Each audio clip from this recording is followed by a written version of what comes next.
तो देश में आप जहां भी जाएं, चर्चा इस समय चुनाव की हो रही है। चर्चा राजनीतिक दलों की होगी, नेताओं की होगी, लेकिन जब आप बिहार के सीमांचल में घूमेंगे और खासकर यहां के मक्का किसानों से बात करेंगे तो वो उलझे पड़े होंगे अपनी फसल का उचित मूल्य पाने को लेकर। यहां लाखों परिवार सीधे मक्का की खेती से जुड़े हैं और उनके लिए सबसे बड़ी चुनौती है अपनी फसल का सही मूल्य पाना। मूल्य तो जो है हम लोग तो गर्जू बन के देना ही पड़ता है, कहाँ लेके जाएंगे। आपने इस मामले में सरकार से भी बहुत बार आप लोग मांगते हैं समर्थन, आप लोग अपने नेताओं से मांगते हैं, कुछ इसका समाधान नहीं निकला अभी तक? नहीं, कुछ समाधान नहीं। मक्का किसान सुमित कुमार यादव का दर्द हजारों किसानों का है। उनकी साल भर की कमाई यही मक्का है। इसी को बेच के जो पैसे आएंगे उससे उनके घर का चूल्हा जलेगा, उनके बच्चों की स्कूल की फीस जाएगी और अस्पताल का खर्चा भी भरा जाएगा।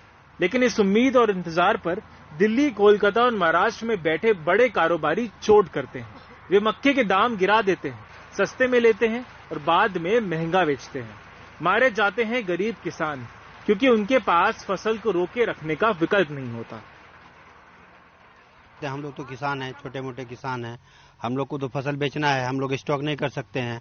व्यापारी क्या करता है, हमारे माल को स्टॉक कर लेता है, वही माल ऊंचा रेट में बेच देता है। हम लोग को कम रेट मिलता है, हम लोग को रेट नहीं मिल पाता है। हम लोग का नेता यहाँ पे कोई कुछ नहीं कर पाता है और इसका आवाज जो सरकार तक नहीं पहुँच पाती है।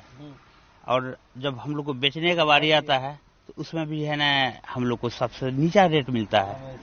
इसमें कोई कुछ नहीं कर पाता है, हम लोग मजबूर होकर इसी से परेशान रहते हैं। अरसे से ये मांग उठती रही है कि सरकार मक्के की फसल के लिए एमएसपी घोषित करे, लेकिन ये नहीं हो रहा है। जब जब चुनाव आता है तो सभी राजनीतिक दल और सभी राजनेता इन मक्का किसानों की बात करते हैं और फिर अगले चुनाव में उन्हें इसकी याद आती है।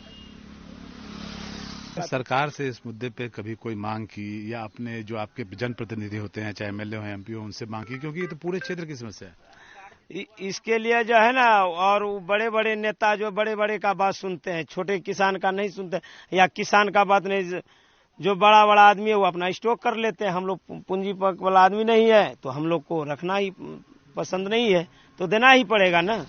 मक्का और मखाना ये दो सीमांचल की ऐसी फसलें हैं जो इस क्षेत्र की आर्थिक स्थिति पलट सकती हैं, लेकिन उसके लिए इनके किसानों को सरकार की मदद चाहिए, जो अब तक मिली नहीं है।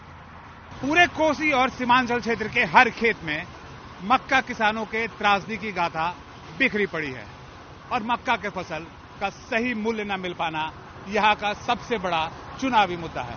चुनाव आते हैं, वादे किए जाते हैं और चुनाव के बाद फिर वही ढाक के 3 पात। और नतीजा ये किसान एक बार फिर राह तकता है कि अगला चुनाव आएगा, नेताजी फिर आएंगे और शायद फिर कोई हल निकलेगा। पूर्णिया से प्रभाकर कुमार, एनडीटीवी।